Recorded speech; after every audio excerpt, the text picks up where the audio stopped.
Estamos en los 48 caminos. No, estamos en los 48 caminos. Vamos a hablar de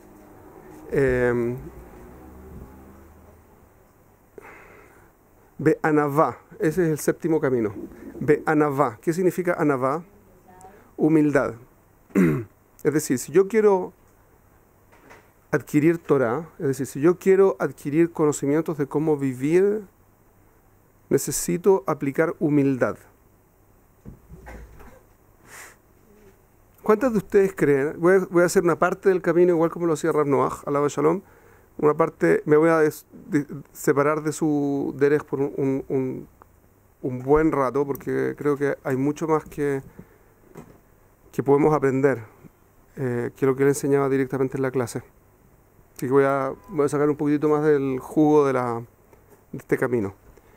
¿Cuántos de ustedes creen que una persona que es humilde es mejor que una persona que no lo es? Es decir, ¿cuántos de ustedes creen que la humildad es algo bueno? Es algo bueno. Es algo bueno y es algo malo. Levanten la mano, por favor. Depende a qué nivel. Esa medida es buena. Es bueno, a medida, ¿no? Pero no Pero tanto. identificar la humildad y es como el... Todo extremo es malo. Ok, Bueno. es bueno. Extremo es malo. Ok. Dafka en humildad, la Torah dice que no hay límite para la humildad, tiene que ser lo más humilde posible. Pero uno entre más humilde sea. Pero uno Así entre que más humilde sea. vamos a comenzar con problemas. ¿Cuál es el...?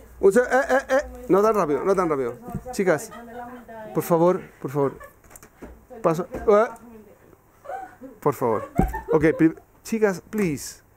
Vamos a hablar de un tema que tiene implicancias súper grandes en la vida de cada uno de ustedes. Muy importante que escuchen y que no aprendamos Torah de lo que sentimos únicamente, ¿ok? Así que muy importante. Así que todas, o no todas, pero la mayor parte de ustedes creen que es algo bueno. La mayor parte, no dije que todas, dije que la mayor parte. Usted dice que es malo. En algunas áreas sí. Por ejemplo, En el trabajo. ¿ok? ¿Por qué es malo? Porque uno tiene que ir con prestancia, con decisión. Ajá. Y muchas veces te tienes que enfrentar con gente y no puedes ser humilde enfrentándote con gente para solucionar el problema. Ok, excelente. Lo que ella está diciendo es, ser humilde implica ser no decisivo, ser una persona sumisa, ser una persona callada, y ninguna de esas tres características es buena a la hora de trabajar. ¿Correcto? ¿Cuántos de ustedes están de acuerdo? ¿Usted está de acuerdo? ¿Usted está de acuerdo? ¿Alguien más está de acuerdo? Ok. Un segundo. Estamos hablando de algo, voy a volver atrás un par de pasos después, pero primero quiero fijar una idea importante. La gente que dijo que, levanten la mano la gente que dijo que la humildad es buena. ¿Sí? Obvio es bueno. Dentro de la gente que dijo que la humildad es buena, por favor, ¿cuántas de ustedes quieren ser humildes al extremo? Fíjense lo interesante. Cuando si me va a hacer bien, entonces sí. Lo que implica lo siguiente. Que no voy a ser nunca humilde. Ah, No, tú no. Sí, pero... Chicas. Claro, yo creo que la humildad causa respeto, o sea... Stay tuned, un ratito. Fíjense lo siguiente. Aquí hay gente que está de acuerdo en suponer que la humildad es algo positivo, es una virtud.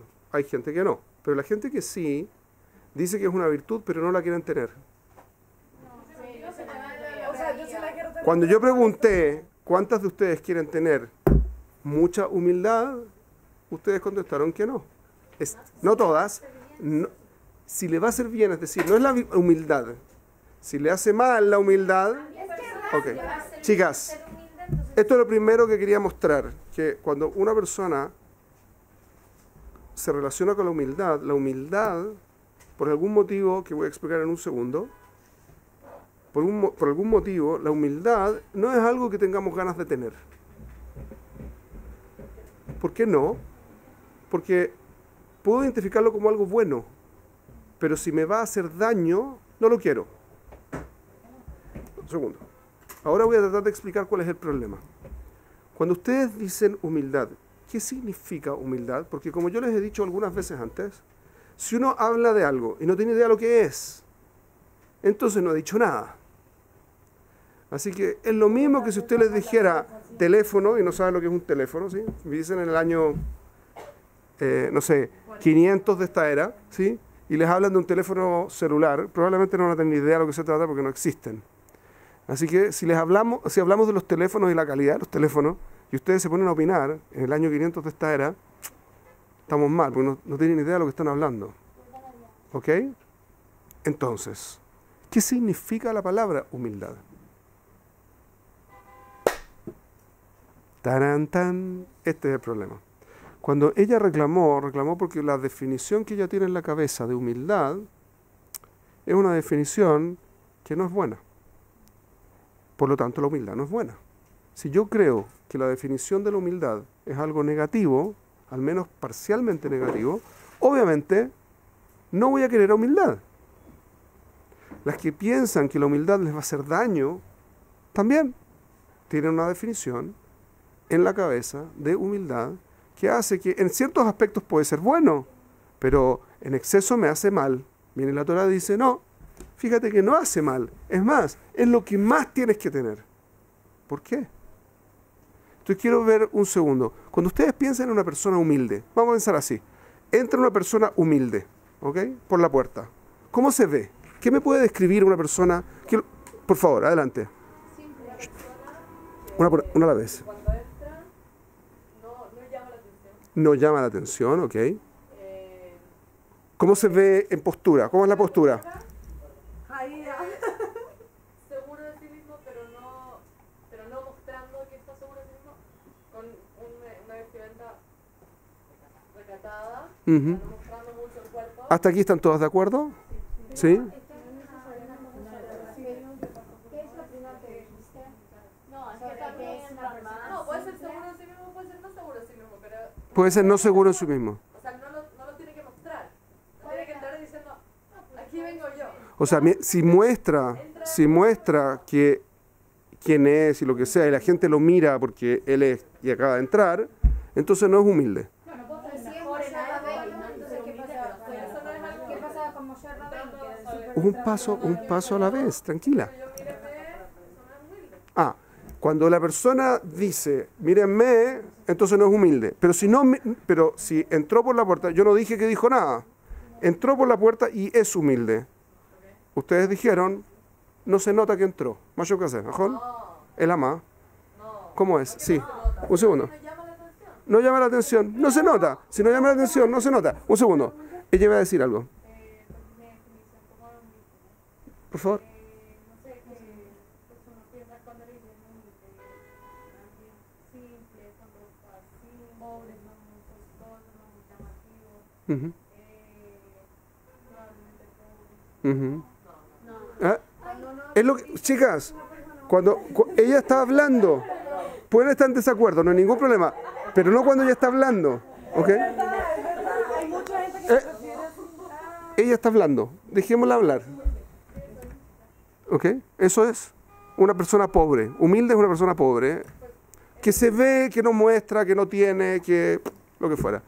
Sí, dígame. persona humilde podría llegar a ser una persona que lo tiene todo.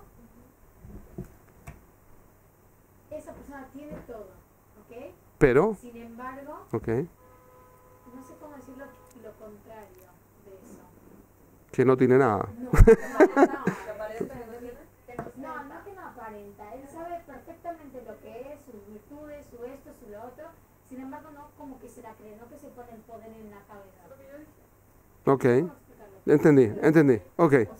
O sea, ¿sumiso? No es lo mismo, no es lo mismo. Ok, dígame usted. Que no se invita a intentar por la parte que no está bien vestido o que no es llamativo, puede que sí, esté bien vestido y que sea llamativo, pero que no actúa, de acuerdo a cómo actúa. ¿Cómo actúa una persona que es humilde? Como una persona que quiere llamar la atención. O sea, ¿Y cómo actúa una persona que quiere llamar la atención? Ok, Como Cora. se hace notar, se hace presente. ok, sí, Como que no se cree más que el resto. ok, ok. Pero si bien por ahí sabe. ¿Cree que es igual que el resto o incluso menos? No. Capaz que sabe, Sí. capaz que sí sabe. Ya va, consciente después usted. de sus habilidades, Pero, pero no lo hace sentir al resto como que la otra persona le debe algún tipo de respeto. Ok. O sí se comporta como una persona a la que le deberíamos dar respeto porque las actitudes son rectas capaz, pero Ajá. no es que impone un respeto, impone algo. No es por la fuerza, no fuerza al resto a que le tengan respeto. La gente la respeta en forma natural. Sí, dígame. La persona humilde es la que ve a las otras personas mejor que esa persona, ¿me entiendes? Que vea al resto como mejor. Sí. Ajá. O sea, sabe lo que tiene, Ujú. pero sin embargo no se cree más que las otras personas. Entiendo. Demuestra reverencia. Reverencia, respeto, reverencia. Ok. ¿Alguna discusión? ¿Estamos todos de acuerdo? Ok. Lo que han descrito, en una parte está bien, en una parte está mal. La persona más humilde que trae la Torá como ejemplo de la humildad es Moshe Rabbeinu. Y Moshe Rabbeinu se peleó con Dios. Lo retó.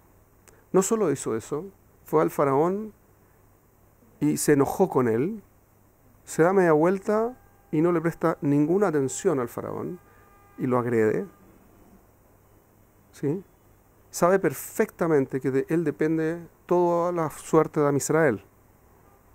¿Correcto? Sabe perfectamente que de él depende todo lo que está pasando. Y sin embargo es la persona más humilde de la historia. No solo eso, sino que ve a un tipo en el desierto, no en el desierto, ve a un tipo en un lugar que le está pegando a un egipcio que le estaba pegando a un yehudí. ¿Qué hizo? Fue y mató a ese tipo. No sé si quiso. Anyway, no voy a entrar en el tema de la alajá, no de la alajá, ni de la alajá ni de la historia. Pero el hecho es que sí quería, ¿ok? Sí quería. Y después de eso, vio a dos tipos que estaban peleando y ¿qué hizo? Los enfrentó. Y después de eso, se escapó porque lo querían matar. Se escapó, llegó a un lugar donde no conocía a nadie y ve que hay unos pastores que están tratando mal a unas pastoras. Defendió a las pastoras y les dio de tomar agua a los animales de las pastoras. Como en la lógica que ustedes están describiendo, al menos parcialmente, esa figura no calza. ¿Estamos de acuerdo? Porque claramente una persona que es capaz de matar a otro no es una persona que no es decisiva. ¿Estamos de acuerdo? No es una persona que no se impone. No es una persona que no tiene fuerza. No, tampoco se trata, dado que sabe el valor que tiene y de la importancia de lo que él diga o deje de decir, no puede ser tampoco una persona que crea que es menos que el resto. Él sabe que es más importante que el resto. No es que lo demuestre. Sabe y lo demuestra. ¿Qué más? Tiene mucha emuná, pero eso no tiene que ver directamente. Por lo tanto, no necesita decirlo. Ok, entonces, un segundo. Ahora vamos a cambiar un poco, entonces, la definición de una persona humilde. No es la persona, ¿ok? No es la persona que no figura. No es una persona pobre. No es una persona rica. No es una persona que se ve bien ni que se ve mal. Es una persona que hace ¿qué? ¿Qué es lo que hace? Que hace lo correcto, muy bien, que actúa bien. Esa es una persona humilde. Es decir, fíjense, la definición de una persona humilde es una persona que no se pone a ella misma en primer lugar. Ella no es parte del heshbon. Hay que hacer algo, lo hace. No hay que hacerlo, no lo hace. No tiene que ver con lo que el resto piensa o deje de pensar de él, lo que puede conseguir o dejar de conseguir, lo que quiere o no quiere, lo que piensa o deja de pensar. Esto es lo que hay que hacer, eso lo hace, punto. Esa es la definición de una persona humilde. No es la definición de una persona humilde, una persona sumisa, que se baja, que anda encorvado, que se ve pobre, que no piensa, que siente que es menos. Nada de eso es parte de la definición de humildad. La sociedad occidental. La sociedad occidental postula que una persona humilde viene de una traducción mala, ¿sí? Pero el concepto es que una persona humilde en la sociedad occidental es una persona que permite al resto y por lo tanto todo el mundo pasa a llevarlo, que probablemente es el motivo por el que ella dice que no es bueno ser humilde. Porque ella estaba diciendo, yo no puedo trabajar bien si soy humilde. ¿Por qué? Porque no puedo ser decisivo, no puedo mostrar mi punto de vista, ¿correcto? Etcétera. ¿Se acuerdan lo que dijo? Y eso, Najón, pero el punto desde donde ella estaba partiendo, ¿cuál es? Es una definición en la que humildad implica no ser decisivo. Eso no calza con Moshe. ¿Estamos de acuerdo? Es súper decisivo. Moshe era el líder del pueblo y tomaba decisiones tremendas en cosas de segundos, o de fracciones de segundo incluso. Mandó matar, en el caso del becerro de oro, solamente para hacer un ejemplo cualquiera, en el caso del becerro de oro, ¿qué hizo? Bajó del monte y ¿qué es lo primero que hizo? Rompió las tablas. ¿Qué le dio las tablas? Hashem. Las hizo Hashem. Era un milagro permanente. ¿Qué hizo él? ¡Pum! Y las rompe. Más de Bijlal. No solo eso, juntó a la tribu de Levi, llamó a todos los que quisieran estar con él. La tribu de Levi se juntó. ¿Y qué les dijo? Tienen que matar a todos sus parientes, sus amigos, sus hermanos, a todos los que estén haciendo idolatría. A esos hay que ir a matarlos. Ese es un tipo que no tiene decisión. Nada que ver. Esto es lo que hay que hacer, se hace. Punto. Eso es ser humilde. Sí, por favor. Depende, hay una parte y una parte. Una parte, hay algunos que murieron. Hay una parte, el Humash nos cuenta que hubo dos partes. Una parte que murieron, que fueron casi 3.000, del orden de 3.000, que murieron porque la tribu de Levi salió a meterse en las carpas de todo Am Israel y encontraba a cualquiera que estuviese haciendo Avodah Zará, idolatría, y lo mataba. Y ahí murieron como 3.000. Aparte de eso, los que estaban metidos en el cuento y que decían que ellos estaban haciendo Leshem Shamaim, lo que estaban haciendo, entonces tomaron el becerro de oro, lo molieron y lo fundieron y se lo dieron como en la halajá de la mujer sotá. Es un tema aparte. Pero son dos tipos y también todos ellos también murieron, pero por otro motivo, de otra forma. Anyway. Entonces no se trata, el concepto de humildad no es el concepto que conocemos de humildad. ¿Ok? Ahora, con este nuevo concepto de hacer las cosas correctas, ¿cuántos de ustedes creen que humildad es una virtud? Una virtud. ¿Sí? ¿Todos están de acuerdo ahora? Por lo tanto, es una virtud. No, no es una virtud. ¿El ama? ¿Qué es lo que es? Porque hay gente que a partir de la humildad, para mí, tiene mucho ego. Dice, bueno, soy humilde, y eso se lo muestra a los demás. Entonces no es humilde. No es realmente una persona humilde. Correcto. Pero entonces ahí es cuando la persona cae. Correcto. Eso queda va. Anyway, volviendo al punto. Fíjense. ¿Está de acuerdo que en estas condiciones, están de acuerdo ahora que en estas condiciones ser humilde es bueno? ¿En esta definición es bueno ser humilde? Entonces, ¿cómo se hace? ¿Cómo se hace para ser humilde? Entonces, aquí viene una parte que es súper, súper importante y va a ser larga y profunda y necesito que tengan mucha atención, ¿ok? Así que, fíjense en lo siguiente. El Rab, cuando empezaba esta parte, él hacía la siguiente pregunta. Ustedes, ¿qué es lo que están haciendo? ¿Lo que están haciendo lo están haciendo para vivir? Es decir, si ustedes quisieran trabajar, ¿trabajan para vivir o viven para trabajar? ¿Viven para trabajar o trabajan para vivir? ¿Cuál de las dos? Debiésemos trabajar todos. Toda persona sana va a decir que trabaja para vivir. Sin embargo, veamos la realidad. La realidad es que, digamos que alguien se jubila. ¿Ok? Cuando se jubila la persona, ¿qué es lo que trata de hacer? Hacer las cosas que le gustan. ¿Cuánto tiempo dura la gente jubilada haciendo las cosas que le gusta en general? Muchas veces. Poco. Muchas veces la gente que más trabajó durante su pensión, cuando ya están jubilados, lo que hacen es que viven un periodo de vacaciones de algunos meses, un año, y una de dos, se mueren inmediatamente, se deterioran terriblemente y se mueren. Mucha gente, no estoy hablando de la totalidad porque obviamente no es todo, pero mucha gente sale de jubilación, vive unos meses y se mueren porque no saben qué hacer, no le ven sentido a la vida, o vuelven a trabajar. ¿Conocen eso? Entonces, un segundo. Si toda la idea de vivir es hacer lo que a uno le gusta, entonces ¿por qué esta gente decidió no hacer lo que le gusta, volver a trabajar? O sea, que están trabajando para vivir o están viviendo para trabajar. Trabajando para vivir, pero al final el trabajo se transforma en la vida. Y por lo tanto, ¿qué están haciendo? Están viviendo para trabajar. Y eso nos pasa a todos. En distintas áreas, nos pasa todo el tiempo. ¿Por qué nos pasa? Vamos a analizar un ratito.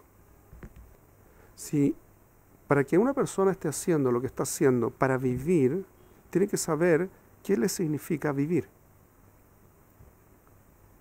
¿Qué es lo que es vivir?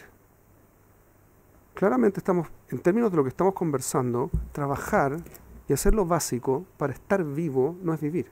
¿Estamos de acuerdo? La pregunta de si estoy trabajando para vivir o vivir para trabajar implica que la conversación no es si puedo trabajar menos, ¿qué voy a hacer? Sino el sentido de mi trabajo es para que yo pueda hacer aquello que quiero hacer o no. Lo que quiero hacer es trabajar, ¿sí? Y por lo tanto vivo para mantenerme trabajando. Esa es la pregunta.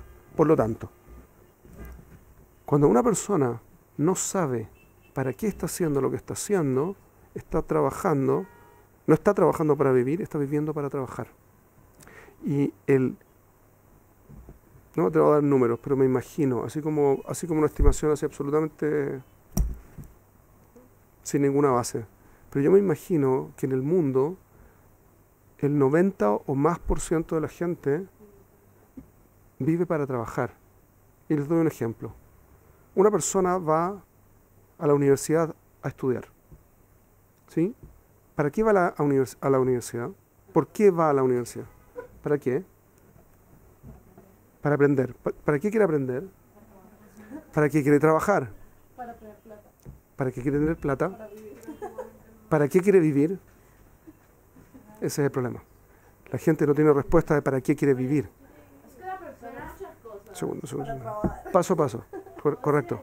Sí, por favor. Yo creo que cuando uno es joven, uno dice, yo quiero vivir la vida, quiero vivir la vida. La vida loca. No la vida, o sea, hay gente que sí, pero la vida, como que, Ujú. y dicen, bueno, la vida. Empiezan la universidad, empiezan a trabajar, como que las metas que son de la vida son metas que todo el mundo, como que la sociedad te obliga, como, bueno, tienes que estudiar en la universidad, tienes que trabajar, casarte, tener hijos, te morís, o sea, sos abuelo, te morís, ya.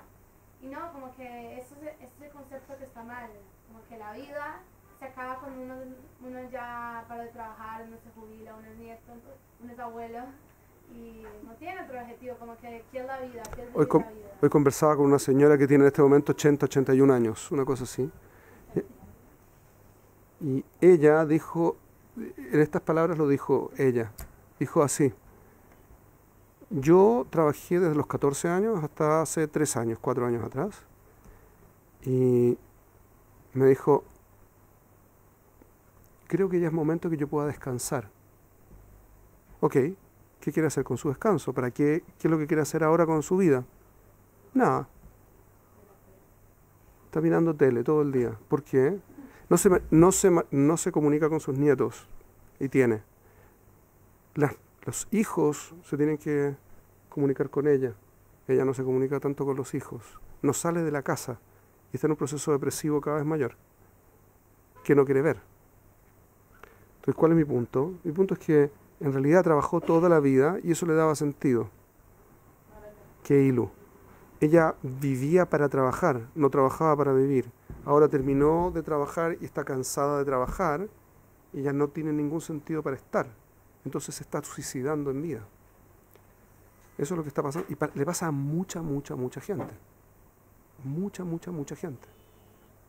Que dejan de hacer, se deprimen. La depresión es una depresión porque no tienen sentido.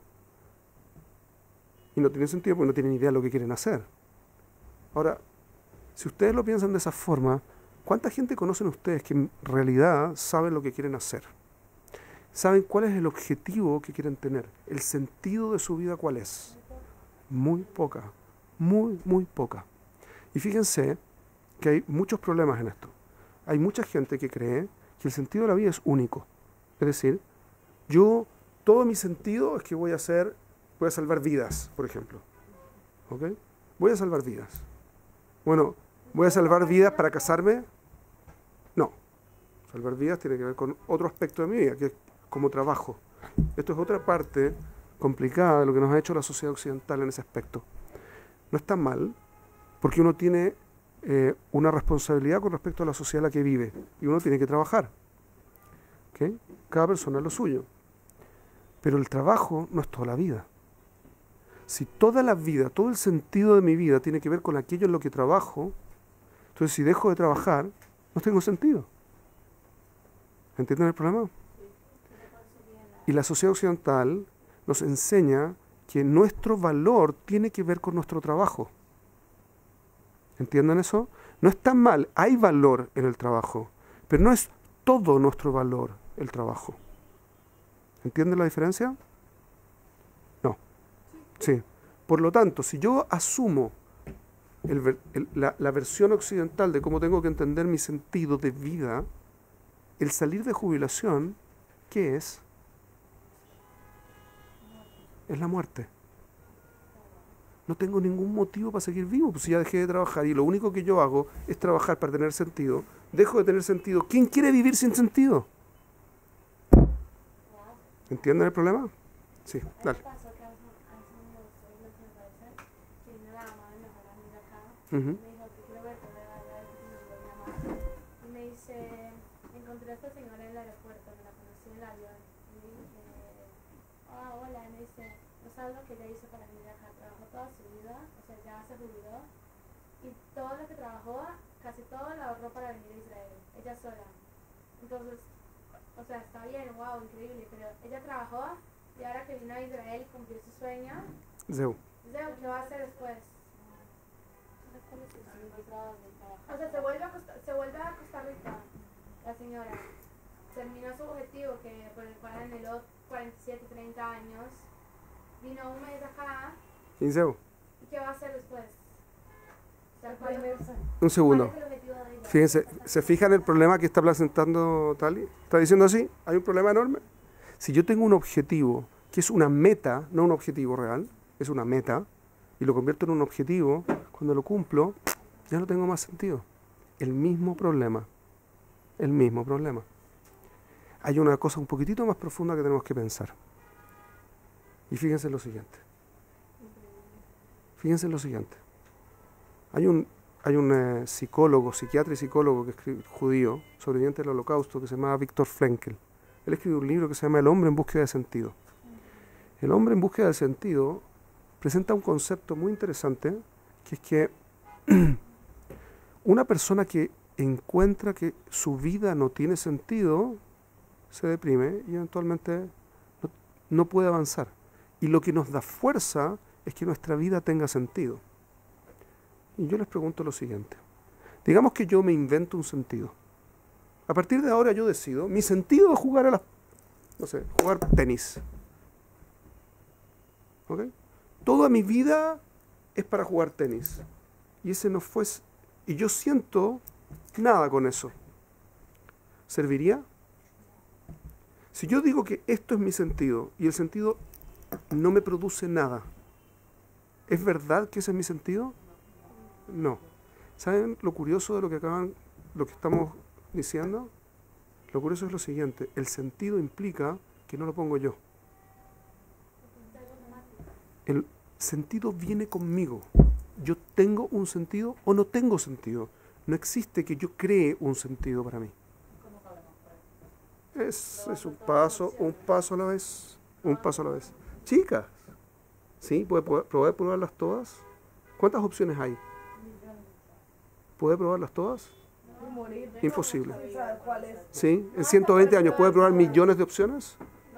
No, no tiene. Entonces, volviendo a nuestro punto. Eso implica que tenemos una percepción de la necesidad de que lo que hagamos sea trascendente, de que lo que hacemos tenga sentido. A veces no estamos conscientes de eso, pero es una necesidad fundamental del ser humano. Si no tenemos sentido en lo que estamos haciendo, perdemos la fuerza de hacerlo. ¿Y saben por qué? El hombre está constituido por dos partes, ustedes deben haber escuchado eso, ¿cierto? La neshama y el cuerpo. La neshama, el espíritu, digamos, y el cuerpo. ¿De qué parte depende el sentido? De la neshama, no del guf. ¿Cuál es la función del guf? Expresar la decisión que yo tenga de quién quiero ser. Si yo quiero ser mi neshama, si yo quiero que mi neshama sea lo fundamental en mi vida, entonces mi cuerpo lo va a manifestar. Si yo quiero que mi cuerpo sea lo fundamental en mi vida, la neshama solo está para ayudarme a que yo esté vivo. Y esto es bidyuk el problema. Cuando yo trabajo para vivir, toda mi acción que tiene que ver con aquello que mi cuerpo desarrolla es para que yo pueda expresar quién yo en realidad quiero ser. Y eso es lo que me da sentido. Pero cuando yo vivo para trabajar, el hecho que esté vivo me permite moverme. Pero eso no tiene sentido. ¿Entendieron el problema? Cuando mi cuerpo manda, entonces pierdo sentido. Cuando mi neshama manda, tengo sentido. ¿Se entiende? Entonces, cada vez que ustedes tengan un problema en el que no tengan claro, ¿sí?, quién está mandando, si saben que lo que están haciendo tiene sentido, entonces ya saben. Y si saben que no, ya saben también. ¿Ok? Distinción muy importante. Si lo que están haciendo tiene sentido, entonces eso se siente. ¿Ok? Sí. Mais.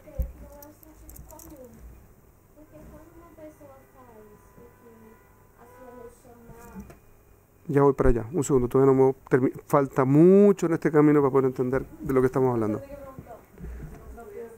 Lo que preguntó fue, hay veces que uno hace, esto no es sentido común, como que hay veces que uno hace cosas que cree que tienen sentido y no tienen sentido. ¿Ok? Stay tuned. Ya vamos. ¿Ok? Sí. Perdón, ella iba a preguntar. Sí, dígame. ¿Encuentra sentido con su carrera? Sí. ¿Es el único sentido de su vida? No. Qué pena. O sea, el sentido de la vida es... Toda persona tiene para aportar a la sociedad. Eso puede ser su carrera. Espectacular. ¿Pero eso es lo único que es la persona? No. Si es lo único que es la persona, qué pena. Porque también la persona puede ser padre o madre, hijo o hija, abuelo o abuela, hermano o hermana, amigo o amiga, etcétera, etcétera, etcétera. Y en todos esos también tiene un sentido. Consigo misma también, obviamente.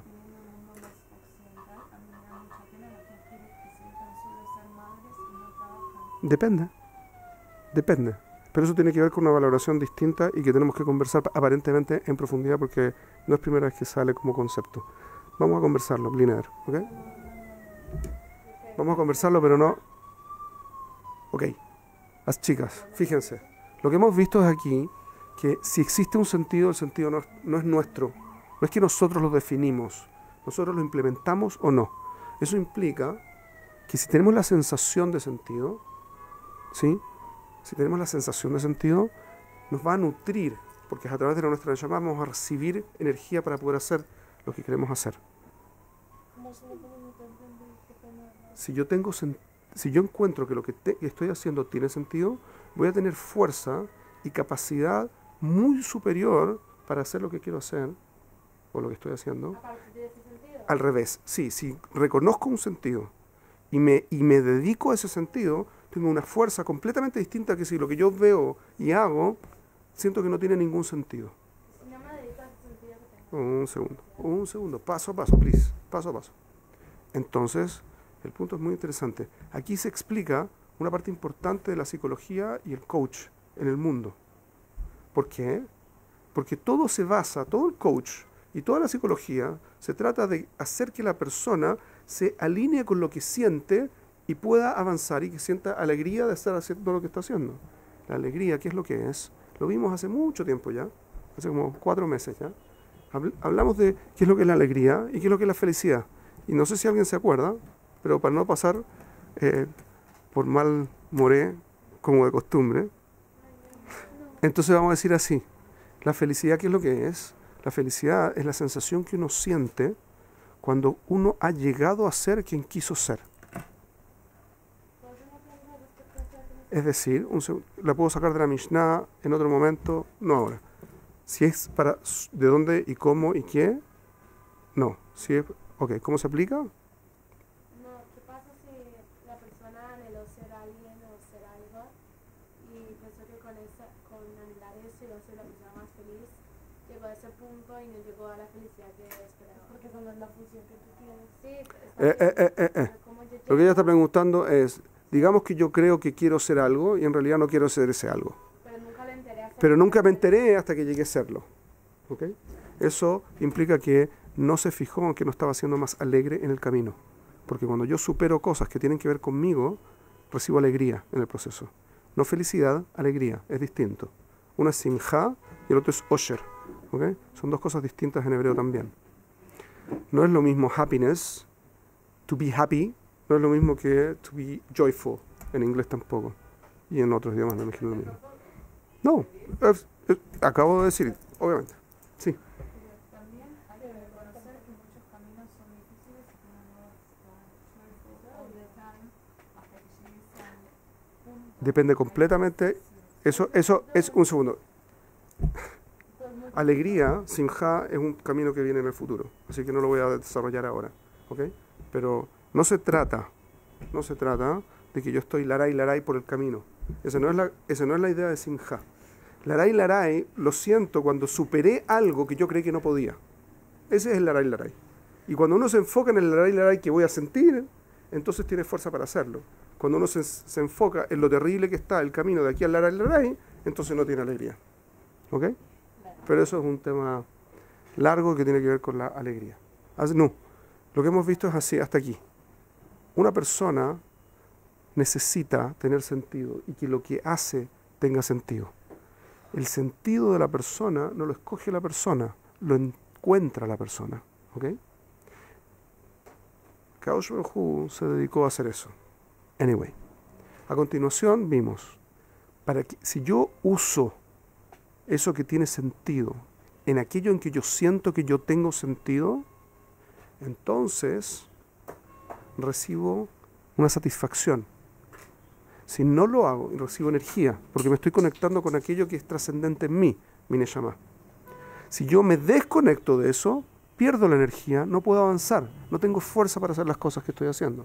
Si yo elimino el sentido de mi vida, no tengo fuerza para seguir viviendo. Y eventualmente me enfermo, Haz Shalom, y me muero, Haz Shalom. O entro en depresión, que en el fondo es el mismo concepto. ¿Ok? Exactamente el mismo punto. Hay montones de enfermedades que se caerían por exactamente este punto. Ahora hay que entender que no tenemos un único sentido. No es que solo soy lo que trabajo, pero tampoco solo soy yo como persona. No solo soy yo papá. Yo solo soy algo, me restringiría. Y aquí hay un punto súper importante a entender. Kaush Baruj Hu nos dio emocionalidad, emociones, para que tengamos guía para poder avanzar en el camino a la perfección. Entonces, ¿cómo uso esto? Hemos dicho, si estoy haciendo algo que tiene sentido real para mí, entonces tengo energía para hacerlo.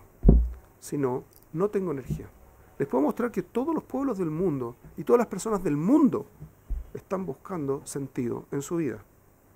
Es muy fácil. ¿Han escuchado hablar de los tipos que se suicidan para hacer que el resto piense como ellos? ¿Sí? Los kamikaze, los terroristas que se detonan, ¿sí? ¿Por qué lo hacen? Para que las demás personas no sigan. Porque creen por una causa ¿Qué es lo que es una causa? Un ideal que les da sentido. Ellos creen que eso tiene sentido y se lo juegan por ese sentido.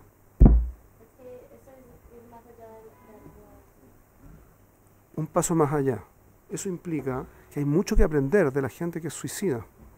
No en el sentido de los suicidas por depresión, los suicidas que son terroristas. No es que vamos a hacernos terroristas, Haz Shalom. Pero ellos tienen algo de claridad y por eso tienen la decisión incluso del suicidio. Dar la vida por la causa. En todos los países del mundo existen los héroes. ¿Quiénes son los héroes? Los que dieron la vida por la causa. ¿Sí? Están los que son los mártires, que efectivamente se murieron, dando la vida por la causa. Y están los héroes, que hicieron todo y se podrían haber muerto, pero no se murieron, pero pusieron su vida en juego por la causa. ¿Correcto? Al final, ¿quiénes son los más respetados en una sociedad? Los héroes. ¿Por qué? Porque se la jugaron por algo con todo, completamente. Lo que podemos aprender de toda esta gente es que tuvieron la decisión porque encontraron algo que les daba sentido. Cuando ustedes encuentran algo que les hace sentido, que les da sentido a ustedes, tienen la fuerza y la capacidad de tomar decisiones. Y eso las vuelve humildes, porque no están pensando en ustedes, porque si estuvieran pensando en ustedes no podrían dar la vida por algo. ¿Correcto? No. Entonces sus hijos les dan sentido. Ese es un tema aparte. Una vez que tienen sentido, ustedes están dispuestas a hacer lo que sea por ese sentido. Pero tiene que ser sentido real.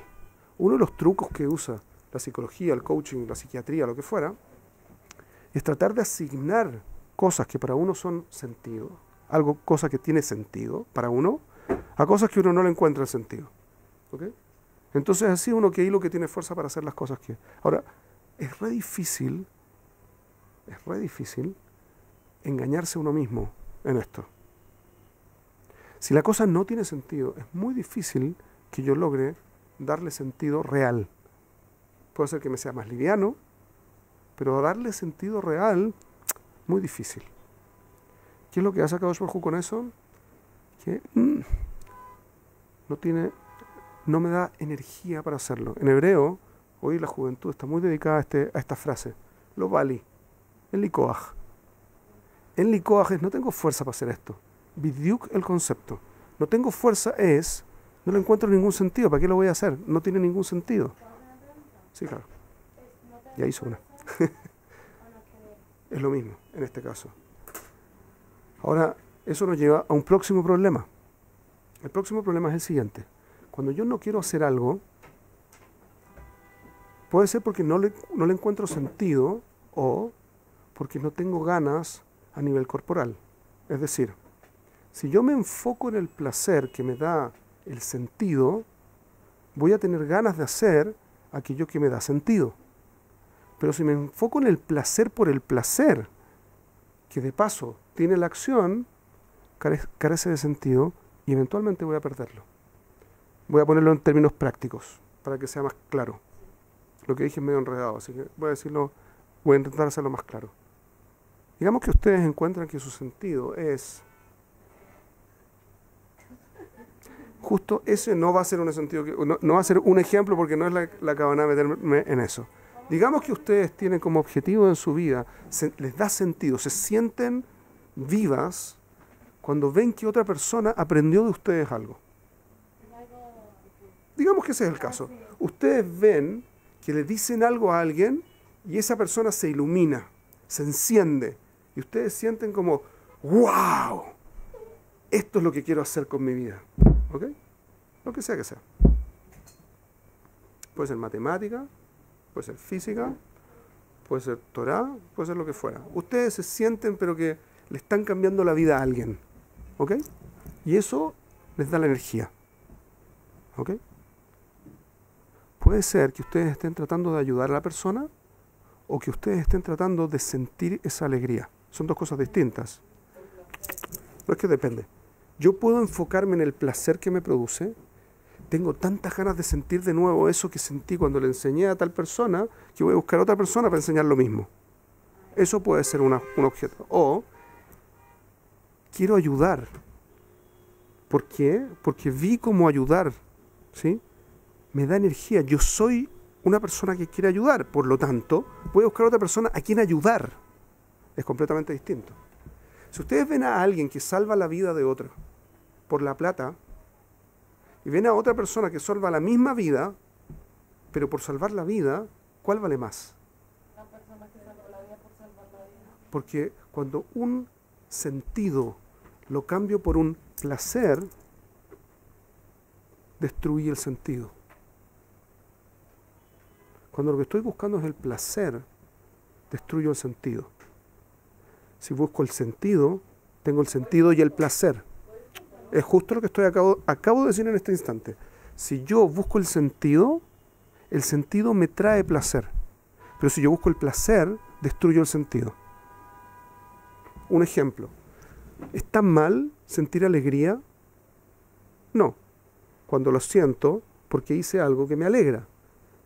Pero si lo hago, si lo que estoy buscando es solo la alegría, podría perfectamente inyectarme éxtasis, por ejemplo, y sentir alegría.